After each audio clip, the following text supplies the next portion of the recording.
Hi-ho, and welcome to the BumbleKast. I'm your host, Ian Flynn, the Bumble King, and joining me as always is my Bumble co-host, Kyle JCRB Krause. Woohoo! Are you Kermit? Is that what this is here? Well, we did Crazy Taxi on Monday. Might as well do something a little different today. Waka waka waka. I'm not going to mix the streams. We're not going to be making any crazy money. That would just be silly. Some people already say you sound like Kermit the Frog just in general. Now you're just leaning into it. Yeah, well, we got a lot of crazy questions, so let's go ahead and make some crazy money by answering them. That's how this works, right? Yes. Thank you to all our patrons over at patreon.com/BumbleKast, Ko-fi.com/BumbleKast, and our YouTube members for submitting these priority questions. Indeed. Let's get started off with this one from Knight's Jubel. Hey, Ian and Kyle, I was wondering what lyrical Sonic themes were your favorite. This includes variants like Crush 40's version of His World or Seven Rings in Hand. Also, least favorite? Favorites off the top of my head are like With Me, both versions. Never Look Back, What I'm Made Of. Never Turn Back. Never Turn Back. Close enough. Yeah. Good enough. Close enough. I know what you meant. Pretty much any Crush 40 cover. Yeah. It's going to be fire. Honestly, usually better than the original. Arguably. With me is it's a toss up, but I think the original version might be the superior one on that one. Yeah, but it's not like the Crush 41 is bad. No, not at all. Yeah, Never Turn Back is a freaking great song.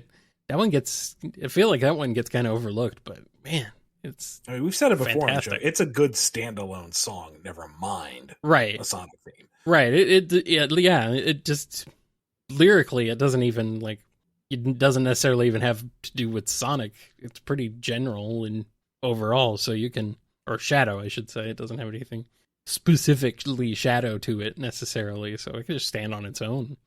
That's like a radio single right there. Personally, I still kind of like the OG, Sonic Boom. Yeah. That one's fun. Still holds up pretty well. Yeah. Even the Japanese versions of the Sonic CD themes, Cosmic Eternity, and the other one I'm totally freaking forgetting on now that I'm forgetting the name of. Those are great classics. Yeah, Seven Rings in Hand, Crush 40's version of Seven Rings in Hand is way better than the original version. For sure. I don't know. I liked it. I mean, I guess that the original version just gets really exhausting because you hear the beginning of it every freaking time you finish a level in Secret Rings, so that gets exhausting. But I definitely prefer their version of His World. But, I mean, you pretty much hit all the bangers that I would go with, personally. I've always been a bigger fan of Open Your Heart, though, than most of their other songs, including Live and Learn. I just like Open Your Heart. It's it's a freaking outstanding track. Oh, it is, absolutely. Still great, and was one of those things where first time popping into and listening to that come from a Sonic game, and I'm like, whoa, what the heck is going on here? This isn't Sonic music. This is like badass. The heck? I like it. Give me more. And then they gave us more, and I was very happy. Well, least favorites. I'm not particularly fond of Speak With Your Heart, end of Sonic Colors. I mean, it's all right. If I'm in the right mood for it, I can kind of groove to it. But sometimes it just, I don't know, it doesn't sit well with me. It overstays its welcome. The Sonic Colors vocal themes are ones I really personally couldn't get into too much. And at least this theme out of Sonic 06, I'm muted.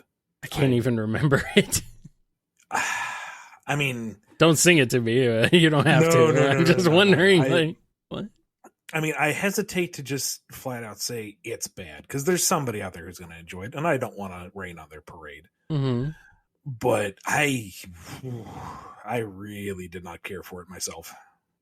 Oh, I almost forgot. Sweet Dreams from Dreams Come True. The heck am I thinking? That's a fantastic song. Granted, okay, in the original incarnation of it in the game, it didn't have lyrics, but whatever. The actual version of the song does. Does that count? Then it came back in Sonic 06, which was kind of a funky remix of it, which was weird, but I actually didn't hate that. So, I don't know, man. There's so many good Sonic vocal songs. Fastest Thing Alive. That's good. Good stuff. Oh. Someone in the chat is saying they didn't like Amy's theme in Sonic Adventure. What? It's an acquired taste. Oh, no, it's fantastic. It's weird. Yes, lyrically it's very weird, but oh man, it's good. But the soundscape's fun. It's so good. You know what's even better though is the remix of it by Emmy Jones and Rob KTA. See, I can't remember how that one went. Oh, well, it's Amy's theme. It's the same song. It's just their remix of it, and yeah, it's really good. So it's definitely recommend that if you have not heard it yet out there. All right, let's move on to this next question here from Noki Nori. Do you think as public opinion changes on Sonic 06 and Shadow the Hedgehog, Sega would be more lenient in exploring ideas touched upon in those games, dark/tragic themes, dystopian settings, etc., or is Sonic's identity now too straight away from that edge it had in the early 2000s? At the risk of crossing a line, I'm going to say play Sonic Frontiers and then come back to me on that one. Uh-oh. Ow, the edge. Not like that edge. And I know we keep bringing it up, but like, look at what we got away with a Metal Virus, for pity's sake. Right. Yeah, it's true. It's true. It's a good point. Here's a question from Nondal. I'm a little confused. When's the first time Silver and Sonic have actually met? Is Rivals canon? If not, then when did Silver actually debut and meet Sonic and Co.? See, the Rivals games are canon, but I can't remember off the top of my head what particular order events go. But it would have been, I guess that would have to be it, because his appearance in the Riders games isn't really like a canon thing. That's more of a cameo. It may have been Rivals, but I'd have to go back and review that story again. First time Silver and Sonic actually met. I don't know, probably sometime off screen. Knowing this franchise. Here's a question from Pandulce. Has Starling hurt himself with his spurs on accident? If so, how did it go? He doesn't like to talk about it, but he had an itch on the back of his leg. Ooh. He would scratch it with his foot. He woke up 3 hours later. Ow. Ow. Ow. Here's a question from Pappy. How exactly have the Diamond Cutters ended up meeting their own wisps? Was it during a mission after the group was formed? Did they already know their wisps beforehand? Was it by accident? It's probably nothing grandiose, but I need to know. See, I was thinking on this, and I feel like that's like an actual story pitch to be had, Yeah, see, but you said you weren't going to be doing anything else with the Diamond Cutters anymore. Yeah, this thing. I mean, you could make it put it in the context of a Whisper backstory, and they would show up there. But I'm inclined to say that they were a group before the Wisps were introduced to the world, and then they were incorporated from there. And I'm sure there's a rollicking adventure to be had, but I don't want to put too fine a point on it because I don't want to potentially A, spoil something down the line, or B, undercut a story. Like somebody else may put out a story down the line that's completely different, and I don't want there to be any argument over what is the canon and what is the word of God. It's, I mean, I think they were a group before they found the Wisps, but that could change. Yeah. All right, here's a question from Pedanticat. Tails and Amy are not only Sonic's best buds, but are also his biggest fans. But between the two of them, who truly knows the most about Sonic? To answer that, the two compete in a Jeopardy-style game show being hosted by Jewel, where their knowledge about the blue blur is put to the test. Questions are split into 5 categories: battles, feats, hobbies, history, and miscellaneous. Who ends up winning? Who are the characters betting the non-existing money on? And how long until Eggman ruins everything, since he feels like there should be a game show dedicated to him?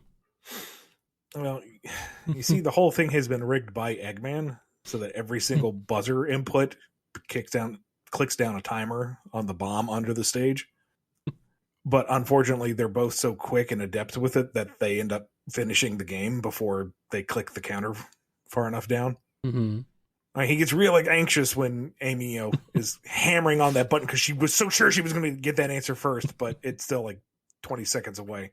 I'd say they come out even. Maybe Tails has a little more practical knowledge and Amy has more trivia, but they are both equally well aware of the blue blur. I don't know if anybody's betting necessarily. Maybe there's some folks watching to be entertained, but Knuckles isn't involved. He gets enough Sonic in his life as it is. Watch an entire show where his friends talk about him? No thanks. He's going to watch the Emerald. Vector is betting on it, of course, because he needs the money, apparently, somehow, for some reason. He's got bills to pay, somehow. I don't know who wants the money, but somebody does. I feel like there's some missing categories here. Where's Potables? Where's Let It Snow? Where's The Pen Is Mightier? No. Where's S words? Where are they at? This is some missing categories. We need those.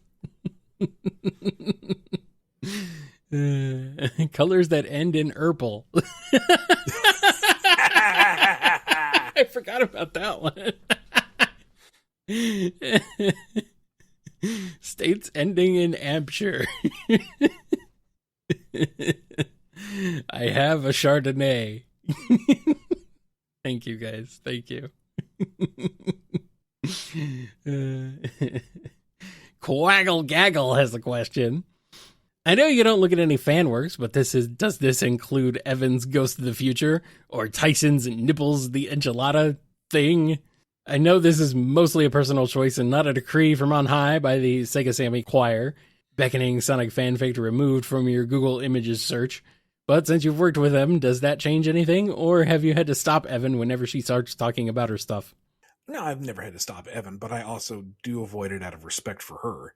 I don't want to accidentally crib something from her very long, from my understanding, series, for myself. It is very long. Now, Tyson's 5 comic nonsense, that might, at most, that might be an in-joke reference. It's memes, yeah. Yeah, that's maybe we'll have Knuckles and Ice Cap and say it's chilly in here, huh? That's fine. I'm not going to be stealing any deep plot relevant ideas from that. That's just funny. Yeah. I think that would be good. And we got one here from Radri. Favorite pizza topping? I need pepperoni. Anything else, ground beef, chicken, other forms of meat, those are nice, but I need pepperoni. I can't just do plain cheese. See, my favorite is cheese. If there were no cheese on it, it's not pizza to me. No cheese. Anything else is fine, but it has to have cheese. So I guess cheese would be my favorite pizza topping by default. Because if it don't have cheese, it's not pizza. Sorry. It would be weird. And I'm not fond of cheese in general. I'm not really a cheese guy. See, to me, I can't understand that. That my mind does not work that way. I could not comprehend that. But I'm totally in agreement with you. You have to have cheese on a pizza. Yeah. Otherwise, it's just saucy bread, which can be fun. But that's a breadstick. That's not pizza. Yeah. That's not pizza. Not being a cheese guy is like saying I'm not an oxygen guy. I don't They like cheese. What can I tell you? That's fine. I know some people don't like cheese because it makes their stomach go gurgle. Yeah, I don't blame them for that. But, still, it's like, how do you cheese? What's the cheese? Oh, well.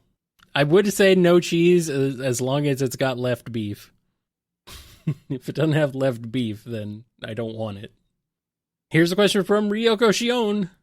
If the saga of Sonic Rivals is not canon, how come Sega and Tails met Silver? Because in Colors DS/Generations, they already knew about him. I have that doubt in my head. I know this is almost exactly the same as the question we had before, but they paid for it, so... They did, and, it's a different aspect of it. But yeah, Rivals is canon. Both of them. Just, off the top of my head, I can't quite think of where they all fit, but they're in there. Mm-hmm. Well, I don't know what to say to that. And, that's... good to have some homework. It's like, I need to review some canon. Get myself up to date.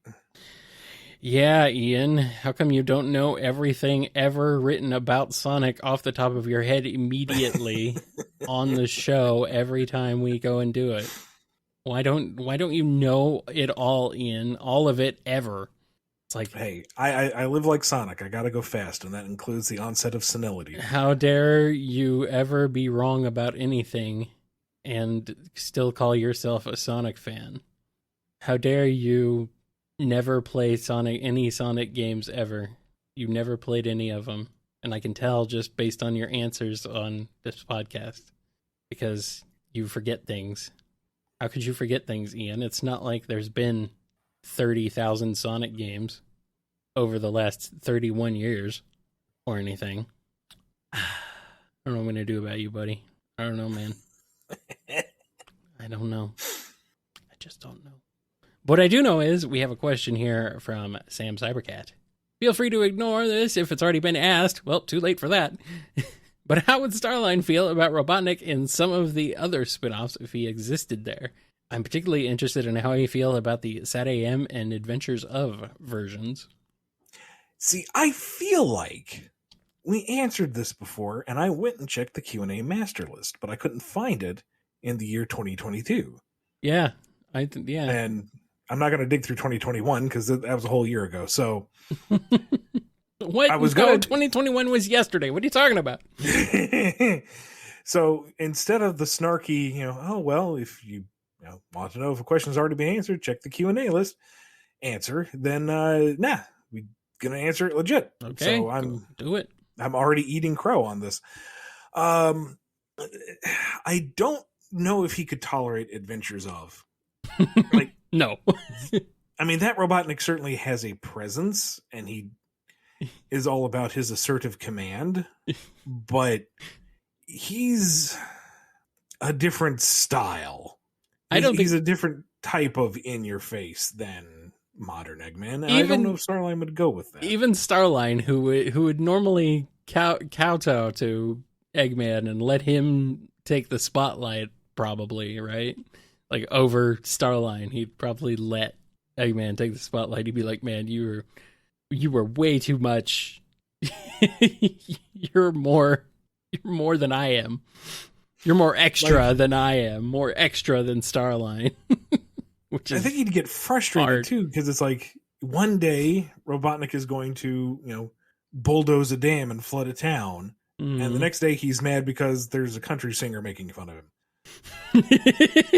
Well, I mean, you're going to crush the dissidents, correct? This is a part of a larger scheme. No, you're just having a hissy fit. I don't.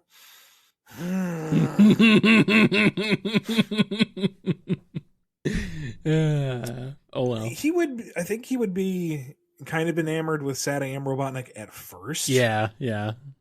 But the luster would wear off very quickly. Where's the pizzazz? Where's the razzle dazzle? You have legions upon legions of identical SWAT bots. Where's the color? Where's the little animal shaped ones? Where's the one-eyed ones? Where's the variety? Where's the showmanship? And then, they go over his expansion. It's like, you took over a city, and then it's been 10 years. You're fighting children hiding in a forest.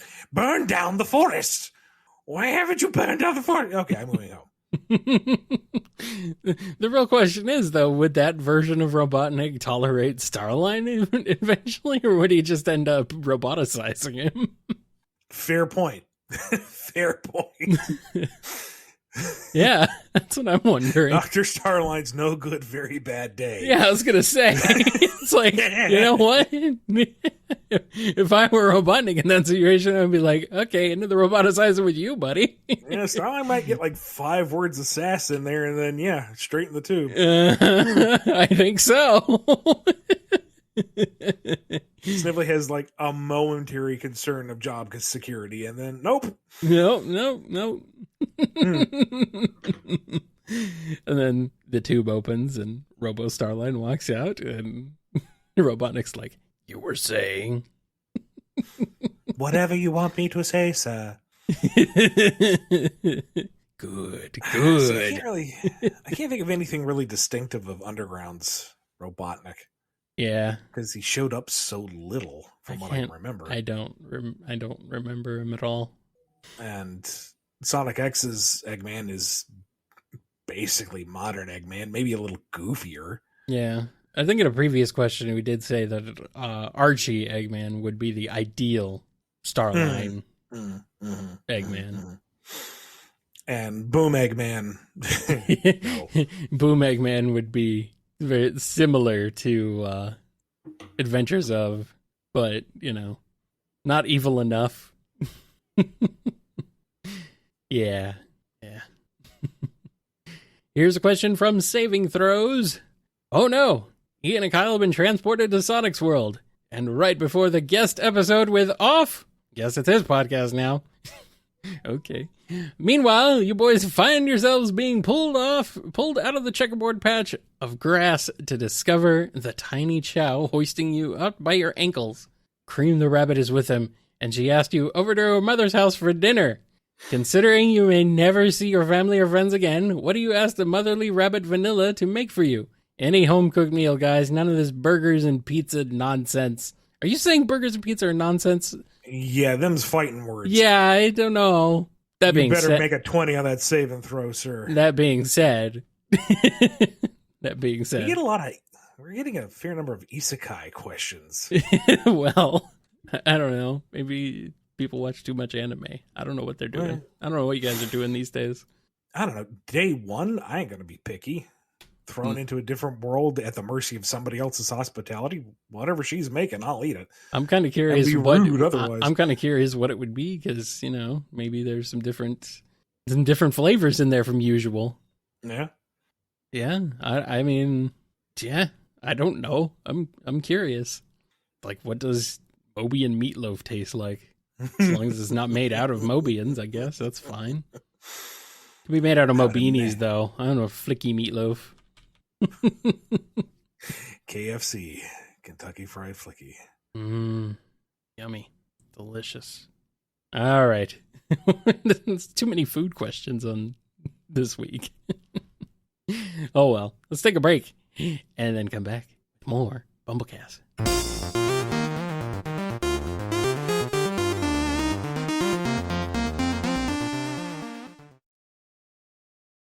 It's time for more questions, starting with one from Scourge Time. Another question today. Is there an AntiChaos? As there is no Master Emerald on Moebius to seal him in, or is Demon Island inside AntiChaos because it's sunken inside an ocean? Also, as a person who loves the Chow Garden, how would Scourge raise his Chow? Okay. Interesting. Because here's the problem with the Antiverse is just how far back does the anti-ness go, you know? I'd assume all the way. Because to a certain point, the history becomes so divergent that you can't find a one-to-one. But like, okay. Let me think. Pre-reboot Archie, the whole Chaos backstory was flubbed from the adventure version because the Super Emeralds were the 7 servers, which were also Chow, and Chaos was sealed in the Black Super Emerald, so I guess there was an 8th one floating around. I remember having a headache when I was composing the Who's Who on this particular segment. There must be Sonic the Fighters creeping in there. 8 emeralds. But it was still the issue of Pachamaka causing a ruckus and to call the 7 servers sealing him, I think.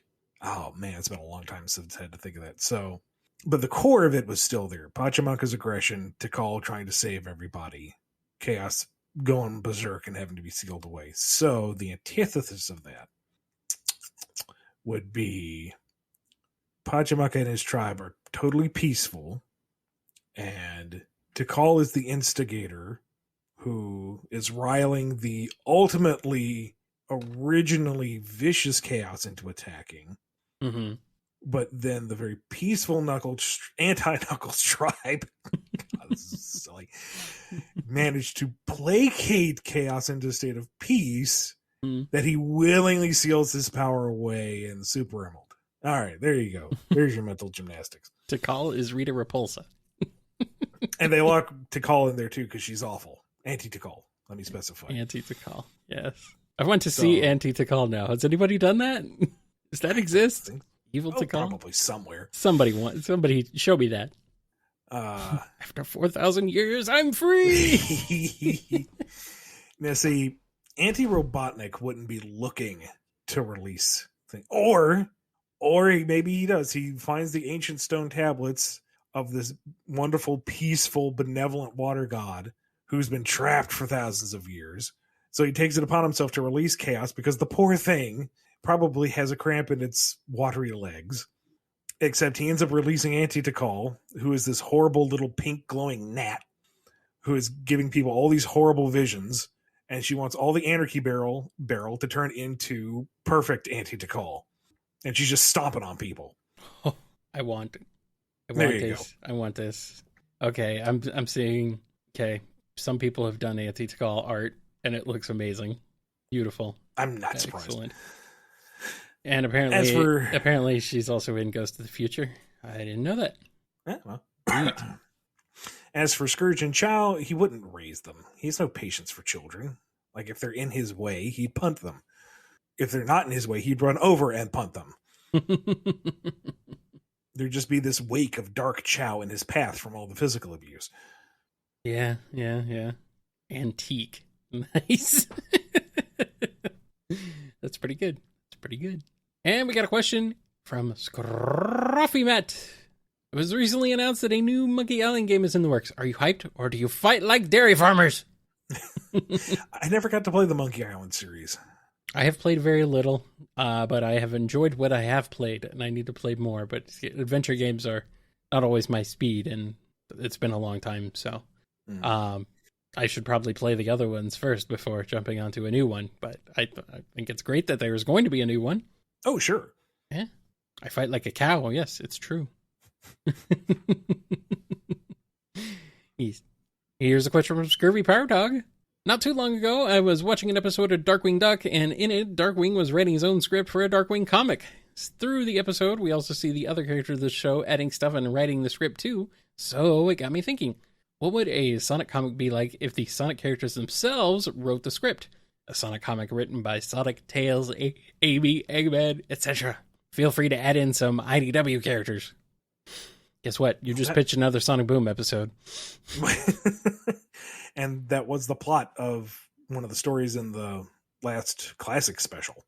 Amy does her own comics. Really? Of the characters. Was that the free? No. Well, wait, yeah. What's the free comic book day story? Because I don't remember it being in the normal special. Yeah. Okay. It was part of the collected special that came out after. Right. Okay. Which you just sent to me, so maybe I should go through that one and read that one. Yeah. So now, if we're talking modern Sonic, Sonic would just be drawing action panels. Maybe there's a story in there. Tails has been at his computer for a week drafting the backstory. He hasn't actually committed anything to page. Not that I'm projecting anything. No, of course not. Amy's had a successful webcomic for a long time now. She's got a nice schedule. She's got a good work-life ratio going on. Updates on webtoons every so often. Has a decent following. Not a ton of readers, but it's kind of slice of life and it's fun. And she appreciates each and every one of them. Is it about Sonic? No, that's how nobody knows it's her. Oh. Well, this the whole thing is a Sonic comic written by... Okay, so yes, it is about Sonic, but yes. everyone's gaga about Sonic on that dimension anyway, so... True. Okay. And Eggman... Her original characters, Blonick and Blamey. And Eggman is still trying to perfect the AI that will write it for him. Oh, of course. Because he has just terrible writer's block, and he can't draw to save his life. He's a great technical designer, sure. His line work is impeccable, but actually drawing a cohesive visual narrative, no, he can't do it. He can't work the bug. But he will build a robot that can do it for him. He can't work the bug out where Sonic keeps winning at the end. It's like, dang it, everything I do, he always wins, no matter what. Or bot looks over as Scribe bot number 785 comes down the trash chute. Sonic won again. It's true. Yep. So many lost, so many variations, so many iterations, and Sonic wins every time. Eventually, Eggman just gets so fed up he declares war on fanfic. No. And now I've written another Sonic Boom episode. Dadgummit! This keeps happening. Cannot stop it. Miss Sonic Boom so much. We've written season 3, man. At this rate, we've pitched season 3. Yes. Well. They don't want to acknowledge that universe anymore. Fine, whatever. Here's a question from Sonic. In the current canon, did the Knuckles tribe ever visit/live on Earth? And what was Angel Island and Mystic Ruins ever part of/on Earth? I'm asking this because I heard someone say that you said in your current canon, Angel Island was never on Earth. Is that true/still true? I think there's some confusion there, or maybe I said something funny. Who knows? But with the one world scenario that is now canon, yeah, that means that Mystic Ruins and the land that would become Angel Island was on Earth. So yes, the Knuckles tribe has to have been on Earth before Angel Island and all that jazz. Mm-hmm. Those are two worlds. If it were the two worlds stuff, though, still, then it would be weird and confusing and unintelligible, and it would be scary, and then the fire ants would help release it into the sky. Freaking fire ants. I knew they were up to something. Here's a question from Speedweed. So we've had the question of a Ravenbeak clone of Samus in the existential dread that comes with that. But what about Dark Samus? Given her own sapience and her affinity with Metroids, I've always been fascinated by how she'd react to Samus's own Metroid DNA, the extinction of the species, and even the current state of the galaxy as we know it, if she was ever brought back into the fray. Given your writing expertise, I now pester you with this idea. How would Dark Samus fit into the current state of Metroid overall before ultimately being murdered to death once again? And what would you like to see come out of this scenario, character development-wise? I see what you're doing here, Speedweed. See, he posed the other question, and it got my gears turning, and I ended up writing something that's now my personal Patreon. So plug that real quick, why don't you, Yeah.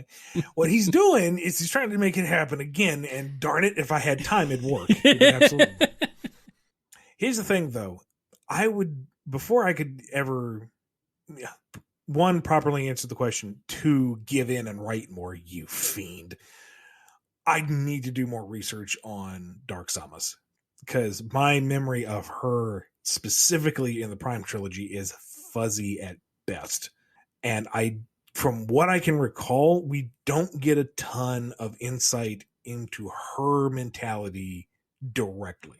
Like everything, from what I remember, I could be very wrong, but from what I remember, most of what we learn about her is done through third parties. how the space pirates react to her, how the Galactic Federation soldiers log their encounters, your personal fights with her. I don't feel like we ever get into her head and understand her motivations. Like when she takes over the space pirates, does she do that out of a desire for more power? Is it a reason to differentiate herself from Samus? Samus slaughters space pirates, so she will cultivate them. Is there a direct thought about it, or is it more of a kind of queen bee hive instinctual thing where she's just amassing power because that's what the core nature of a Metroid is to consume and grow more powerful? What is Dark Samus's worldview? And once that question is answered, then I can take on the rest. But I don't know that answer off the top of my head, and I'm not sure if the primes answer that, or at least to my satisfaction. In which case, that would be even more legwork to do, and that would be utterly delicious narrative to chew on. But no, I've got things to do. Stop it. Stop it. Nintendo, hire this man. Do it. Do it. Here's a question from Steph Cube. Do you think it's possible for a person from Central America, I'm talking about countries like Nicaragua, Costa Rica, or Panama, to work on IDW Comics someday? Thanks for the podcast. I don't see why not. We've got folks from all over the place working for it right now. There's been folks from South America who've worked on comics before. I think the biggest hurdle is managing the payment systems, because I know it's harder for some countries than others to accept foreign currencies. But if you can satisfy IDW's billing department and all the paperwork gets filled out, yeah, there's logistically maybe there might be something there, but I think in terms of like just from being from those areas, I don't think there's really any limitation on. Like, the thing is that most of the work is done remotely, right? At this point. Yeah. So, I mean, you could... The home office is out in California, and I'm in Toronto. We're on different sides of the continent. Yeah, you could literally live anywhere. Yeah, so... as long as you can meet deadlines and do a good job, I don't see why not. Absolutely. Yep. So, yeah, you can live anywhere. And if you're someone from anywhere, yeah, just submit your stuff. Submit your portfolio. Shoot your shot. See what happens. Do it. Here's a question from the internet person. How are countries like Soliana and the United Federation doing post-Forces? Is there any actual vision on what happened to those places, or do you think SEGA are going to ignore the fact Eggman took over 99% of the world and these places are just not affected when we see them again? I honestly wouldn't hazard a guess. I don't know. I would love to explore that myself, but how often do we go back to old locations, Angel Island notwithstanding? Green Hill notwithstanding. Chemical plant at this point. But like usually, the next Sonic game comes out and we're in a new location and just kind of roll with it. So right. Given 06's reception, I doubt we're going to be seeing Soliana again. But I could be wrong. So at this point though, like when did Forces come out? 2017. God, no, come on. That is correct. I was going to say 19. No. Oh, 2017. All right. And then Frontiers comes out this year, obviously. Mm-hmm. So that's 5 years. 5 years. So let's just say for rough numbers that whatever comes out next comes out in 2027, another 5 years. This is not confirmation of anything. I'm just throwing out a simple number because I can't do math in my head. So 5 years from now, another game comes out.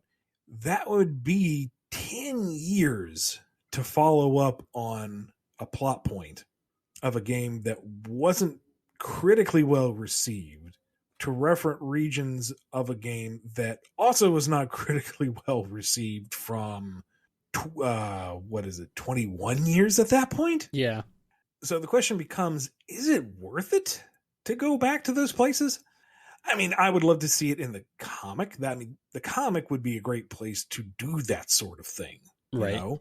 Or do we did the online comics for Forces. It doesn't necessarily have to be an IDW thing. We could do other, additional media, but that's up to SEGA. It's just a question of, do you really want to go back to 06, which wasn't that well received, to reference a city that not a ton of people outside of the hardcore fans are going to remember almost 20 years after the fact, to cover a plot point that was brought up in Forces? Not even like a directly reference plot point. What is the benefit to doing all that? Now, as Sonic fans, the answer is the benefit is understanding the world, getting more lore, following up on these plot threads and diving deeper and getting more stuff. Obviously, I'm right there with you. Mm-hmm. But looking at the greater scope, the larger audience, the folks whose first experience with Sonic is Sonic 2, the movie, does the amount of time and approvals and budget justify trying to bring up such a niche thing? I am really inclined to say, screw the money, let's just do it. Yeah. But that's not really an economically sound mindset, and that's why I'm not in charge of anything.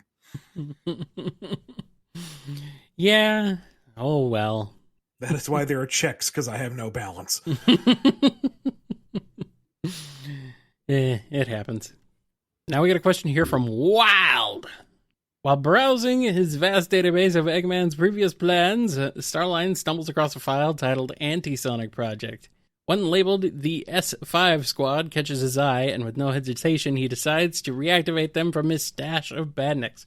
He's now stuck with Scratch Grounder and Coconuts. How would he attempt to utilize them, and would they get along with him in the first place? The answer is no. To the last one, I'm pretty sure. They would follow his directions once he stipulated that he was authorized by Robotnik. Yes, but other than whether that, legitimate or not, they wouldn't really question it. Yeah. He would try to employ them to be a supersonic search and smash squad. It would lead to the obvious and inevitable results. And after about the third time, things end up literally blowing up in his face. He just tells them all to, wait in this super special bunker. Yeah. It's a transforming bunker. It's able to shrink so that no one can find them. And that's why the three of them just sit there and patiently get smushed in the trash compactor. Uh-huh. Yeah, that's pretty much it. They would be done. They would be gone. Yeah, no, would not go well. It'd be funny, but it would not go well. Wolf's Bane has a question. If we have a musical called Cats, would Mobians have one called Humans? I think so. Now I'm imagining the latest movie version of Cats, and it's all the same actors, and instead of that Uncanny Valley fur bodysuits, it's just Uncanny Valley CG versions of them. Yeah. Regular clothes, regular appearance, but it's all CG-fied and rotoscoped over them, so it's just still that little bit of not quite right. Same plot, same settings, same musical numbers, but it's just people this time. Yeah. Yeah, it's terrible.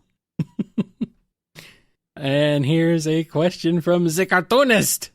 Did either of you guys enjoy point-and-click adventures back in the day? And if so, did either of you have particular favorites like Grim Fandango or Monkey Island 2 with creepy zombie LeChuck?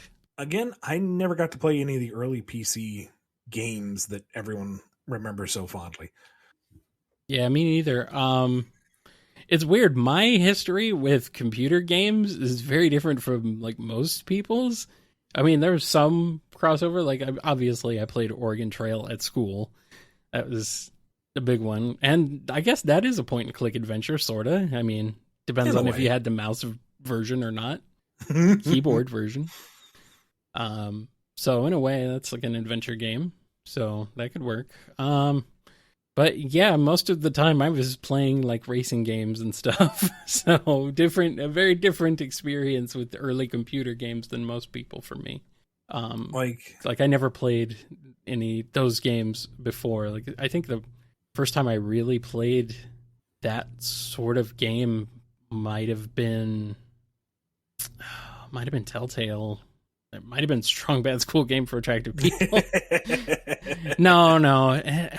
Maybe it was like a text adventure thing. It's not exactly the same, but yeah, I know I played a lot of text adventures, like written by people, like just made by people that ran in a DOS prompt. I know I played a lot of those, but I don't think I ever played in any graphical adventures until pretty late. So, like, the only computer games that I can remember playing were Rogue, the original Rogue. Oh yeah. Mm-hmm.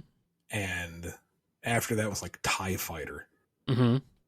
That there's nothing in between. There was Rogue and there was TIE Fighter. I played X-Wing versus TIE Fighter. Does that count?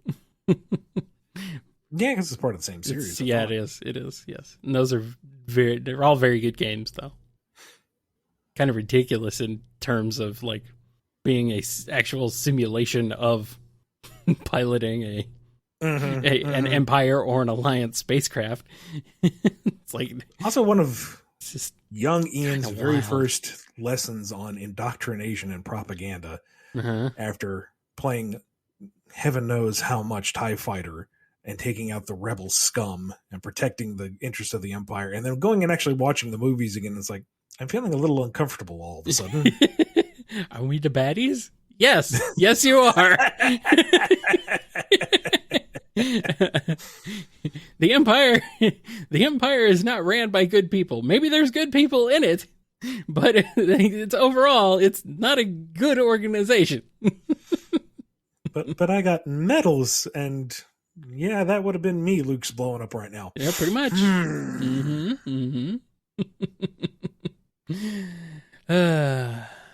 Yeah.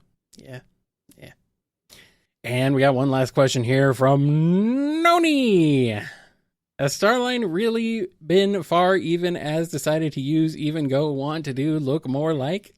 Yes. Good. Nice to hear. See, I looked this one up too, and I'm not going to be going, I don't understand. What is this? I get what you're trying to do, but I ain't playing that game. You're just going to get a boring old answer with all your nonsense and your malarkey. It's not nonsense. They're asking if the graphics are good. I know. Are the graphics any good? Do games want to make graphics look good anymore? Decide what even more good look like. How am I supposed to be releasing this video game without these good graphics? Really ever been as far as decided to use even go want to do look more like? And for the second episode in a row, we're going to end before anyone thinks we're actually having a stroke. Yeah, well, maybe we should. No, I have things to do. Okay. And one of those things is to thank all the people who support this show via patreon.com/BumbleKast, Ko-fi.com/BumbleKast, or our YouTube members. Big thank you to Daniel H., Alex P., James K., John B., Jennifer R., Robotnik Holmes, Samuel P., Sam, Cybercat, Mike B., Dave M., Coupling Crew 128, Do As Diz Den Off, Andrew D., Salute Your Cat, J. Frost, Scruffy Nat, Hero of Light 13, Chris A., Sony, Ryan D., John M., Noni, Jib, Don B., Yami M., Lee H.K., Lisa M., Chevelle, Fiona M., Piggy Bank, Blue Title Gamer, Invade Turbo Tunis, Ben W., Tick Tick, Xanderoni the Painter, Final Neil, Jonathan D., Axis, Nemric, Solaris Stain, Godzilla, Dadler the Dalek, Scurvy Pirate Hog, Chaos Universe, Sonic Legacy, Daniel B., Ava Arctic, Pedanti Cat, Dove, Rev the Supernamic, Pandolce, Quaggle Gaggle, Chad, Professor Rye, Jennifer H., Les, Cameron H., Sapphire Scarletta, Preston M., Alphamon or Yukon, Arc Fighter, Noah S., Gorgiro Highwind,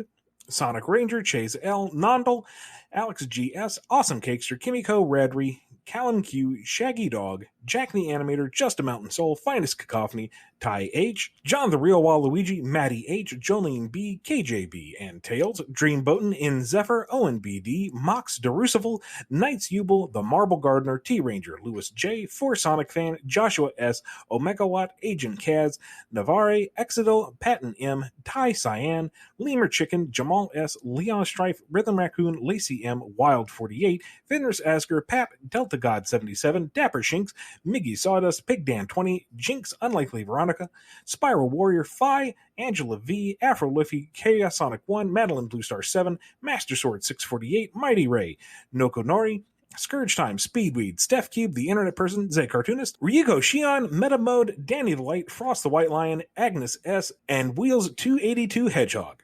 Did you think I was saying we should have a stroke? Yes! No, I was saying maybe we should end. Not we should have a stroke.